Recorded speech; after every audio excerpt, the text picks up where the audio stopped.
Hi friends, இன்றைக்கி நம்ம எங்கே வந்திருக்கோம்னு பார்த்தீங்கன்னா அரசு மேல்நிலைப்பள்ளி கோழிப்பாறை. இது வந்து பாலக்காடு மாவட்டம், கேரளாவில் இருக்குங்க. இந்த ஸ்கூல் வந்து தமிழ் ஸ்கூல். இங்கே தமிழ் மீடியம், மலையாள மீடியம், இங்கிலீஷ் எல்லாமே இருக்குது. இந்த ஸ்கூலில் தான் வந்து நான் படித்தேன். இங்கேருந்து பார்த்தீங்கன்னா இங்கே ஷாப்ஸ் எல்லாம் இருக்கும். நீங்கள் சைடில் பார்த்தீங்க அப்படின்னா மழை நீர், உயிர் நீர், இந்த மாதிரி தமிழில் எல்லாம் எழுதியிருப்பாங்க. தமிழில் அந்த சைடு மலையாளத்துலேயுமே இருக்கும். பார்த்தீங்கன்னா இந்த ஸ்கூலோட எப்படி இருக்குன்னு காமிச்சு தரப்பேன். இது வந்து கிட்டத்தட்ட நான் படிக்கிற காலத்தில் கொஞ்சம் டிஃப்ரென்ஸாக இருக்கும். முன்னாடி மரம், பழைய ஓட்டோட கட்டடம் அந்த மாதிரிலாம் இருந்துச்சு. இப்போ எல்லாமே சேஞ்ச் பண்ணிட்டாங்க. இந்த ஸ்கூலில் பார்த்தீங்கன்னா உங்களுக்கு தமிழ் அண்ட் மலையாளத்தில் எல்லாமே வந்து பார்க்க முடியுங்க. இது வந்து பார்த்திங்கன்னா எங்கள் பழைய ஹெட் மாஸ்டர் ரூம், 10th வரை இருந்த டைமில் இருந்த ஹெட் மாஸ்டர் ரூம். இப்போ எல்லாம் அவ்வளோவா பக்கத்தில் எங்கள் கம்ப்யூட்டர் லேப் இருந்துச்சு. கீழே வந்து எங்கள் 10th ஸ்டாண்டர்ட் ஸ்கூல்லாம் இந்த மாதிரி லென்த்தாக ஓடு போட்ட மாதிரி செமையாக இருக்கும். அப்போல்லாம் பார்த்திங்கன்னா ஒரு ட்ரெடிஷ்னல் லுக்கில் அழகாக இருந்துச்சு. இப்போ எல்லாமே கட்டடமாக மாற்றிட்டாங்க. ஆனால் இன்னும் அழியாத கட்டடம்னு பார்த்திங்கன்னா இந்த கட்டடத்தை இன்னும் என்னால் மறக்க முடியாது. இங்கே தான் வந்து நாங்கள் சாப்பிட்டு ஹேண்ட் வாஷ் பண்ணுறோம். இங்கே அந்த பைப்பெல்லாம் தான். இதுக்கு பக்கத்தில் பார்த்தீங்க அப்படின்னா இந்த கட்டடத்தில் இதில் ஸ்டோர் 26. இங்கே தான் வந்து நாங்கள் புக்ஸ் எல்லாம் வாங்குவோம். எங்களுக்கு அப்போ சிவதாஸ் சார் அப்படின்னு சொல்லி ஒரு சார் இருப்பார். அவர் தான் அதோட இன்சார்ஜ். சிறுசேமிப்பு திட்டம் வந்து தொடங்கப்பட்ட காலத்தில் மதியானம் வெள்ளிக்கிழமை வந்து இங்கே தான் அவர்கிட்ட நாங்கள் அமௌண்ட் வந்து கொடுப்போம். சின்னதாக பக்கத்தில் இருக்கிறது தான் எங்களோட சாருகளோட ஸ்டாஃப் ரூமாக இருந்துச்சு. 1லேருந்து 10th வரை உள்ளவங்களுக்கு. அப்படியே இந்த பக்கம் திருமணம்னா இங்கே ஒரு பழைய பில்டிங்ஸ் எல்லாம் இருந்துச்சு. இப்போ அதெல்லாமே ஒரு மெமரிஸ் ஆயிடுச்சு, எதுவுமே இல்லாத மாதிரி. இப்போ நெக்ஸ்ட் இப்படியே போனோம்னா இதுதாங்க ஃபுட்டு கொடுக்குற இடம். மோஸ்ட்லி வந்து கேரளா ஸ்கூல்னாலே கஞ்சியும் பயிரும் தான் கொடுப்பாங்க. எங்கள் ஸ்கூல்லேயும் அதே மாதிரி தான் ஃபஸ்ட்டெல்லாம் கொடுத்துட்டு இருந்தாங்க. அப்புறம் நிறையா ஸ்டூடெண்ட்ஸுமே அது சாப்பிட்றதில்ல. அப்படிங்கிறனால எங்களுக்காக பார்த்திங்க, ஏன்னா மோஸ்ட்லி இங்கே வந்து தமிழ் ஸ்டூடெண்ட்ஸ் வந்து அதிகம். அதனால் பார்த்திங்கன்னா யாருமே இந்த கஞ்சி பயிர் இதெல்லாம் சாப்பிட மாட்டோம். அதனாலேயே பார்த்திங்கன்னா அவங்க சாப்பாடு அப்புறம் சாம்பார் மாதிரிலாம் வச்சு கொடுத்தாங்க. அதெல்லாம் சூப்பராக இருந்துச்சு. இங்கே தான் வந்து பார்த்திங்கன்னா லைன் நிற்போம்.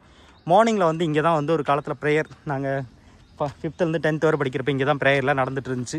இது வந்து 7th A. இன்னும் இந்த கிளாஸ்லாம் அப்படியே இருக்குது. இந்த 7th B கிளாஸில் தான் வந்து நான் படித்தேன். பார்த்திங்கன்னா இது வந்து என்னோடய ஒரு மெமரிஸ். இது நான் படிக்கிறப்போ 6th பார்த்திங்கன்னா இதுதான் 7th B. பார்த்திங்கன்னா எங்கள் ஸ்கூல் வந்து இப்போவும் அதே மாதிரி சேஞ்ச் ஆகாமல் இருக்குது. அதே 2 போர்டு. இதில் வந்து பார்த்திங்கன்னா இந்த போர்டு வந்து இடைக்கிடைக்கு எழுதாமல் போயிடும். இந்த கறிக்கட்டையை கொண்டு வந்து தேய்க்கிறது, செம்பருத்தி பூவை தேய்க்கிறது, அந்த மாதிரிலாம் வந்து இது பண்ணுவோம். பார்த்திங்கன்னா இப்போல்லாம் சேஞ்ச் ஆகிருச்சு. சின்ன சின்ன பெஞ்சஸ் இங்கெல்லாம் சூப்பராக இருக்கும்.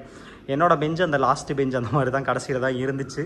அந்த சைடு பாய்ஸ், இந்த சைடு கேர்ள்ஸும். இந்த மாதிரி ஒரு சூப்பரான ஒரு மெமரிஸ். பார்த்திங்கன்னா நான் 7th ஸ்டாண்டர்ட் படிக்கிறப்ப எங்களுக்கு கிளாஸ் டீச்சராக பிரேமசுதா டீச்சர் இருந்தாங்க. அப்புறம் பார்த்திங்கன்னா இங்கே பாருங்கள், நூல் பல்கள் அத்திச்சூடி, இந்த மாதிரி அத்திச்சூடி இந்த மாதிரி தமிழ் அதிகமாக இருக்கிறதுக்கு ரீசனே பார்த்திங்கன்னா எங்களுக்கு ராஜேந்திரன் சார் அப்படின்னு சொல்லி ஒரு சார் இருந்தாங்க. அவர் வந்து பார்த்திங்கன்னா தமிழில் வந்து கற்க கசடற அப்படிங்கிற புக்கு வந்து எழுதுவார். அதில் வந்து பயங்கரமாக தமிழில் வந்து அதிக சப்போர்ட் பண்ணுறவராக இருந்தாருங்க. பட் ஆனால் அவரோட கிளாஸில் பார்த்திங்கன்னா ரொம்ப ஸ்ட்ரிக்டாக இருப்பார். அவர் வந்து மறக்கவே முடியாது. இப்போ இதெல்லாம் பார்த்திங்கன்னா இது மலையாள கிளாஸாக இருந்துச்சு நாங்கள் படிக்கிற டைமில். நெக்ஸ்ட் இப்படியே போனோம் அப்படின்னா இது வந்து எங்கள் தமிழ் கிளாஸுங்க. இது வந்து நான் 6th ஸ்டாண்டர்ட் படித்த இடம்.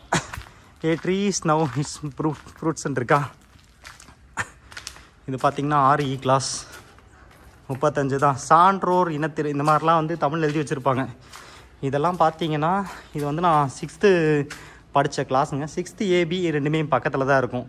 இந்த கிளாஸ் நாங்கள் படிக்கிறப்போ விஜயலட்சுமி டீச்சர்னு ஒரு டீச்சர் இருந்தாங்க. அவங்க வந்து பார்த்திங்கன்னா கோயம்புத்தூர்ந்து வருவாங்க, தமிழ் டீச்சர். இந்த மத்தியான டைமில் வந்து எங்களுக்கு சூப்பராக இந்த கதையெல்லாம் ஸ்டோரிஸ்லாம் எங்களுக்கு சொல்லிக் கொடுப்பாங்க. அடிப்பொலியாக இருக்கும். இப்போ இந்த கிளாஸ் எல்லாம் பார்த்திங்கன்னா உடஞ்ச ஒரு இது மாதிரி ஒரு வேஸ்ட் போட்டு வைக்கிற மாதிரியா இருக்குது. கிளாஸ் எல்லாமே மாற்றிட்டாங்க. ஏன்னா இதுக்கான காரணங்கள் புது புது பில்டிங்ஸ் எல்லாம் கட்டிட்டாங்க. அது போக பார்த்திங்கன்னா கன்ஸ்ட்ரக்ஷன்ஸ்லாம் ஒர்க்கெல்லாம் நடந்துருச்சு. அதனால் இந்த பழைய பில்டிங்ஸ் எல்லாம் யூஸ் பண்ணுறதில்ல. இது வந்து மலையாள கிளாஸ் எல்லாம் இருந்துச்சு. இதுதான் வந்து கிரவுண்டுங்க. மார்னிங் காலையில் நேரத்தில் வந்த உடனே நேராக கிரவுண்டில் வந்து போகிறவங்கள எப்படி சொல்கிறது, ஸ்கூல் படிக்கிறப்ப சைட் அடிக்கிறதும் புக்கு எடுத்துகிட்டு வந்து உட்காந்து அங்கே படிக்கிறதும் தான் எங்கள் வேலை.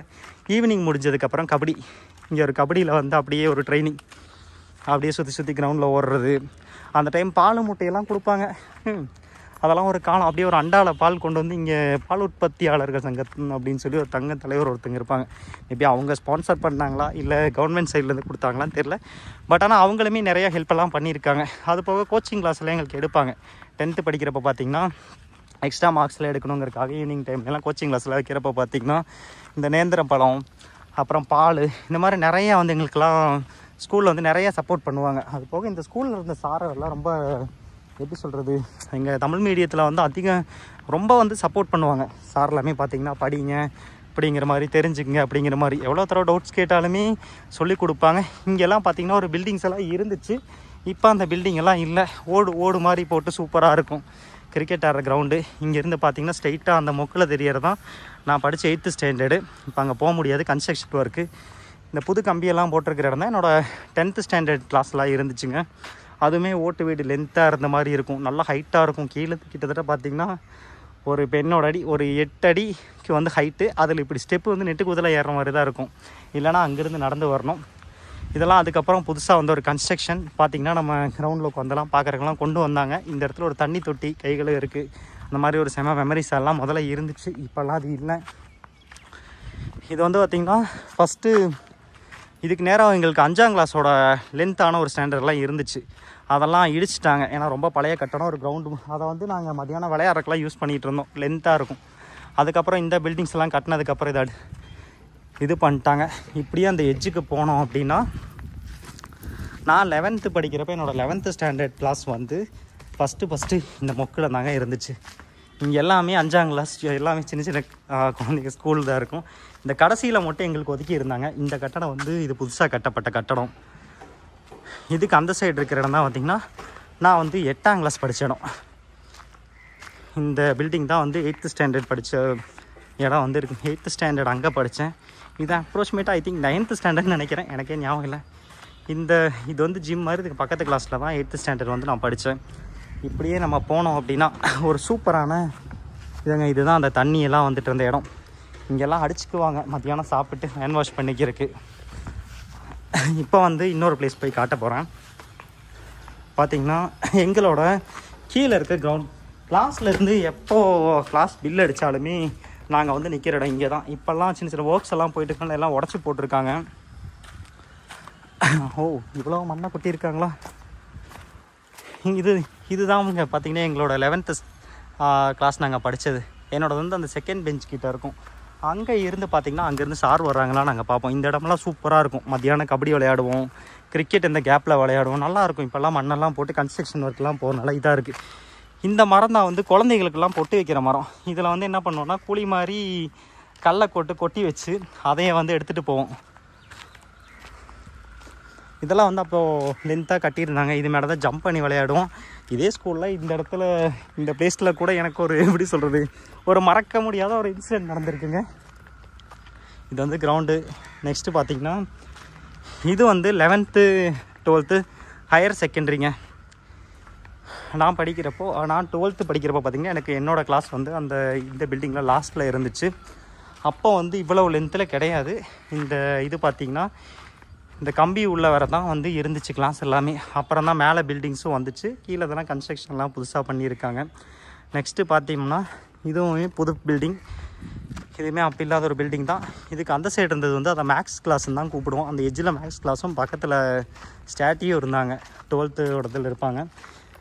அதுக்கப்புறம் 12th ஸ்டாண்டர்ட் வந்தப்போ இதுதான் மேக்ஸ் கிளாஸாக இருந்துச்சு. இப்போ ரீனா பிரின்ஸிபல்னு இருக்கிற ரூமுக்கு பக்கத்தில் வந்து எங்களோட விஜயன் சாரோட ஆஃபீஸ் இருந்துச்சு. விஜயன் சார் தான் எங்களோட பிரின்ஸிபலாக இருந்தார். அது மட்டும் இல்லாமல் எங்களுக்கு ஒரு பார்ட் ஆஃப் ஒரு சப்ஜெக்டில் வந்து சாரும் அவர் தான்.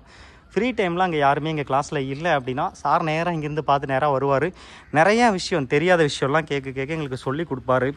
அது போக பார்த்திங்கன்னா அவர் வந்து இங்கே தமிழ் ஸ்டூடெண்ட்ஸ் வந்து 11th 12th படிக்கிறப்போ நிறையா தெரிஞ்சுக்கிறதுலாம் ரொம்ப கஷ்டங்க. அப்படி இருக்கிறப்போ நம்ம தெரியாததையெல்லாம் கேட்குறப்போ முடிஞ்ச அளவுக்கு சொல்லி கொடுக்க பார்ப்பார். அவ்வளோ எக்ஸ்பிளைன் பண்ணி கொடுப்பாங்க. பார்த்திங்கன்னா இப்போ நான்லாம் 11th 12th படிக்கிறப்போ பார்த்திங்கன்னா அந்த டைமில் 11th வந்தப்போ எனக்கு சுத்தமாக மலையாளம் தெரியாது. 12th வந்தப்போ அப்படியே கற்றுக்கிட்டேன். அதுக்கப்புறம் எனக்கு படிக்கவும் தெரியும், எழுதவும் தெரியுங்கிற அளவுக்கு டெவலப் ஆகிட்டேங்க. அப்புறம் சார் வந்து பார்த்திங்கன்னா நிறையா எப்படி சொல்கிறது, அதை பற்றி சொல்லுவார். வர்ற டைமெல்லாம் படிங்கன்னு சொல்லி அவ்வளோ மோட்டிவேஷன் பண்ணுவார் எங்களோட பிரின்ஸிபல் சார். அதுக்கப்புறம் எங்களோட பேட்ச் முடிஞ்சோன்னு அவருமே வந்து ரிட்டையர் ஆகிட்டாங்க. இந்த கிளாஸ்லாம் மறக்க முடியாது. இப்போ என்னோடது அந்த லாஸ்ட் கிளாஸ்னால் இந்த பக்கத்தில் இருக்கிறது தான் என்னோடய second language class. Second language வந்து நான் தமிழ் எடுத்திருந்தேன் 12th பார்த்திங்கன்னா. பட் ஆனால் எனக்கு வந்து எப்படி சொல்கிறது, உண்மையை சொல்லணும்னா தமிழில் என்ன எழுதுனேன் அப்படிங்கிறது எனக்கு தெரியாது. பட் ஆனால் நான் பாஸ் ஆகியிருக்கேன் நிறையா தடவையுமே. மற்ற எல்லா சப்ஜெக்ட் வரை எனக்கு தமிழில் மட்டும்தான் மார்க் வந்து ரொம்பவே அடி வாங்கும். இப்போல்லாம் பார்த்திங்கன்னா ப்ரொஜெக்டர்லாம் வச்சு சூப்பராக இருக்குது கிளாஸு. நாங்கள்லாம் படிக்கிறப்ப அப்படி இல்லை. இந்த சைடு பார்த்தீங்கன்னா ஒரு போர்டு இருக்கும், ரெண்டு இருக்கும். ஃபேன் கூட அந்த டைமெல்லாம் வந்து இங்கே இருக்காதுங்க. விண்டோ தான் ஓப்பன் பண்ணி வச்சுக்கணும். அப்படியே மழை காலம் ஆச்சுன்னா அப்படியே இருட்டான மாதிரி இருக்கும். செமையாக இருக்கும். இங்கெல்லாம் வந்து மறக்கவே முடியாத எக்ஸ்பீரியன்ஸ். என் கூட ஒரு 3 ஃப்ரெண்ட்ஸ் இருந்தாங்க. பார்த்தீங்க அப்படின்னா +1 +2 படிக்கிறப்போ மகேஷ், எப்படி சொல்கிறது, எப்போவுமே ஒருத்தன் உட்காந்து படிச்சுட்டே இருப்பான். அவன் பேர் மகேஷ். எப்பாவது தான் ஒருத்தன் படிப்பான், ஆனால் வேணுங்கிற டைமில் தப்பிச்சிருவான். அதான் நான். அதனால அவனுக்கு மேலே ரொம்ப கடுப்பாகும். சும்மா எப்படி சொல்கிறது, ஃபன்னாக சண்டை வந்துகிட்டே இருக்கும். பின்ன ஜான்சன் அண்ட் ஸ்டீஃபன் அப்படின்னு 2 பேர் இருந்தாங்க. நாங்கள் 3 பேர் தான் சுற்றுவோம் அதிகமாக. இங்கே தான் காலைல வந்து உட்காந்துருப்போம். ஆனால் நான் படிக்கலை எழுதலை அப்படின்னே சொல்லிவிட்டு கடைசியில் படிக்க வேண்டிய இடத்துல படிச்சிருவேன், எழுத வேண்டிய இடத்துல எழுதிடுவேன், மாட்டிக்குவாங்க. அப்புறம் அப்படியே அங்கேருந்து சார் கிளம்புனோன்னா இங்கேருந்து துரத்துவாங்க.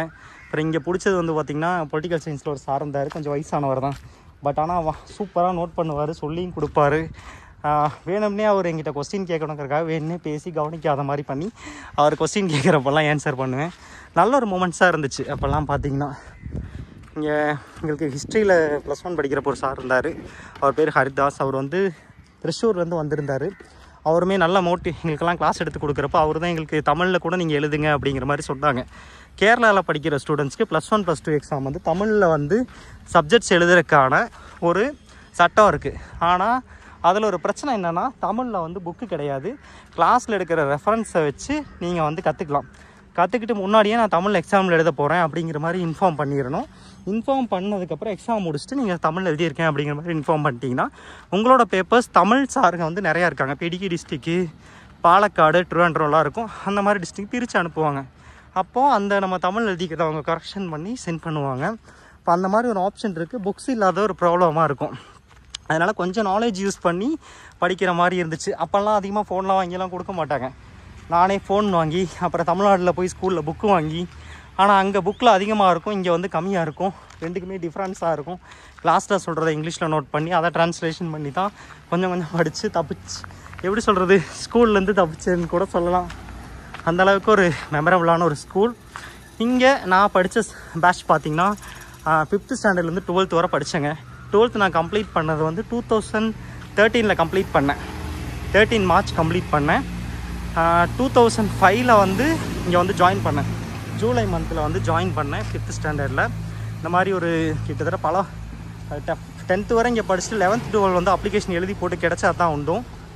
இப்போது இருந்தாலும் நான் தமிழ்நாட்டுக்கு எழுதி போட்டு அங்கே போய் ஜாயின் பண்ணி 1 வீக் இருந்து இங்கத்த லாங்குவேஜ் தமிழும் அங்கேருந்து புரியலன்னு சொல்லி, அதுக்கப்புறம் வேணாண்டா சாமி இவங்க தமிழ்நாடு பூமி அப்படின்னு சொல்லிட்டு அங்கேருந்து எகைன் நான் டிசியை வாங்கிட்டு எகைன் இங்கே எழுதி போட்டு லாஸ்ட்டு ஒரு அலாட்மெண்ட்டுங்க, அதில் எழுதி போட்டோன்னே கொஞ்சம் மார்க்ஸ் இருந்ததுனால கொடுத்துட்டாங்க. என் பக்கத்து ஸ்கூலே கொடுத்துட்டாங்க. அதனால் தப்பிச்சிட்டேன். இங்கேருந்து எங்கள் வீட்டுக்கு ஒரு 4 கிலோமீட்டர் தான். டெய்லியும் பஸ் ஸ்டாண்ட் மேலே பஸ்ஸில் போயிடும், இல்லைனா ஒரு சில டைமில் நடந்து கூட போவோம். அந்தளவுக்கு ஒரு மெமரிஸான ஒரு ஸ்கூலாக இருந்துச்சு. உங்களுக்கும் இந்த கோழிப்பாறை ஸ்கூல் பிடிக்கணும், லைக் பண்ணுங்கள், ஷேர் பண்ணுங்கள், அப்படியே உங்கள் ஃப்ரெண்ட்ஸ்க்கு எல்லாத்துக்கும் பார்க்க சொல்லுங்கள். நீங்களும் பேட்ச் படிக்கிறப்ப என்னென்ன டிஃப்ரென்ஸ் தெரிஞ்சிருக்கு, இந்த ஸ்கூலை எவ்வளோ என்ஜாய் பண்ணியிருக்கீங்க அப்படிங்கிறத வந்து நீங்களும் வீடியோலாம் எடுத்து போடுங்க. நம்ம ஸ்கூலுக்கு முடிஞ்ச அளவுக்கு யாராவது வந்தீங்க அப்படின்னா, இப்போ நிறையா பேர் படித்து நம்ம ஸ்கூல்லேருந்து நிறைய நல்ல ஒரு பொசிஷன் எல்லாம் இருக்கும். இடைக்கிடைக்க கெட் டுகெதர்லாம் நடத்துங்க உங்களோட ஃப்ரெண்ட்ஸு சாரை எல்லாம் கூப்பிட்டு. ஏன்னா நம்மலாம் இப்போ படித்ததுக்கப்புறம் அவங்க சாரெல்லாம் அவ்வளோ மறந்துருப்போம். அவங்களையெல்லாம் கூப்பிட்டு ஒரு அவங்களுக்கு ஒரு மெமரிஸாக இருக்கும். ஓ அந்த கப்பை படித்த ஒரு ஸ்டூடெண்ட்ஸ் வந்து நம்மளை கூப்பிட்டுருக்காங்க அப்படிங்கிற மாதிரி இருக்கும். ஸ்கூலுமே இது கவர்மெண்ட் ஸ்கூல் அப்படிங்கிறனால அவ்வளோவா வந்து ஸ்கூலுக்கான பெனிஃபிட்ஸோ இல்லைனா ஒரு அட்மாஸ்பியரையோ கவர்மெண்ட் வந்து ரெடி பண்ணி கொடுக்குறதுக்கு ரொம்ப நாள் ஆகலாம். அதனால் நம்மளால் முடிஞ்ச ஒரு சில உதவிகள், இப்போ சின்ன சின்ன ஒரு விஷயங்கள், இப்போ ஏதாவது டொனேஷன் பண்ணுறதோ பேமெண்ட்டாக கொடுக்கணும் அப்படிங்கிறது, நீங்கள் பேமெண்ட்டாக நினச்சா கூட அங்கே ஸ்கூலுக்கு வந்து நீங்கள் கொடுக்குறதோ, அப்படி இல்லைனா ஏதாவது பொருளாவோ ஸ்டூடெண்ட்ஸ்க்கு யூஸ்ஃபுல்லாக இருக்கிற மாதிரி. ஏன்னா நம்ம ஸ்டூடெண்ட்டாக இருக்கப்போ நமக்கு வந்து பார்த்திங்கன்னா ஒரு பேனா கூட யாருமே ஒரு சிலர் அந்த டைம்லாம் வாங்கி கொடுத்துருப்பாங்க. திடீர்னு ஆச்சரியமாக இருக்கும். ஸ்கூல் விட போகிற டைம் 4 மணிக்கு திடீர்னு வருவாங்க, வந்துட்டு எல்லாருக்கும் பேனா கொடுப்பாங்க. இந்த மாதிரி கொடுத்தாங்க அப்படின்னு சொல்லுவாங்க. யாரடா அது அப்படிங்கிற மாதிரி நமக்குலாம் ஆச்சரியமாக தெரியும். அந்த மாதிரி ஸ்டூடெண்ட்ஸ்க்கு நம்ம ஏதாவது ஹெல்ப் பண்ணுறது, இல்லைனா கஷ்டப்படுற குழந்தைகள் ஹெல்ப் பண்ணுறது, அந்த மாதிரி ஏதாவது ஒரு உதவிகள் வந்து பண்ணோம் அப்படின்னா நிறையா ஸ்டூடெண்ட்ஸ்க்குமே ஹெல்ப்ஃபுல்லாக இருக்கும். போக பார்த்தீங்கன்னா இதுதான் நான் படித்த ஒரு தமிழ் ஸ்கூல் அப்படின்னு கேரளாவில் இருக்குது. அது மட்டும் இல்லைங்க, நிறையா தமிழ் ஸ்கூல்ஸுமே இருக்குங்க. நிறைய பேர் நினைக்கிறீங்க கேரளா தமிழ்நாட்டிலேருந்து வந்து செட்டில், நாங்களாம் தமிழ்நாட்டிலேருந்து வந்து இங்கே செட்டிலெல்லாம் ஆகலை. கேரளாலேயே இங்கேயே எங்களுக்கு பல வருஷமாக தோட்டம் இருந்து கேரளா ஸ்டேட் பிரிக்கிறதுக்கு முன்னாடி இருந்தே எங்களோட தாத்தா காலத்துலேருந்தே நாங்கள் இங்கே தான் இருக்கோம். நாங்கள் மட்டும் இல்லாமல் இன்னும் நிறையா ஃபேமிலிஸ்லாம் அந்த மாதிரி இருக்காங்க. ஃப்ரெண்ட்ஸ்க்கு ஷேர் பண்ணுங்கள். இனிமேல் தமிழ்நாட்டில் இதை பற்றி தெரியாமல் யாருமே வந்து இவங்கெல்லாம் செட்டில்டு பீப்புள்ஸ் அங்கே போய் இருக்காங்க அந்த மாதிரி வந்து யாருமே சொல்லாதீங்க. தேங்க்யூ ஃபார் வாட்சிங். யூடியூப் சேனலை சப்ஸ்கிரைப் பண்ணுங்கள். உங்கள் ஃப்ரெண்ட்ஸ்க்கு ஷேர் பண்ணுங்கள். இந்த ஸ்கூலில் படிச்சிருந்தால் கமெண்ட் பண்ணுங்கள்.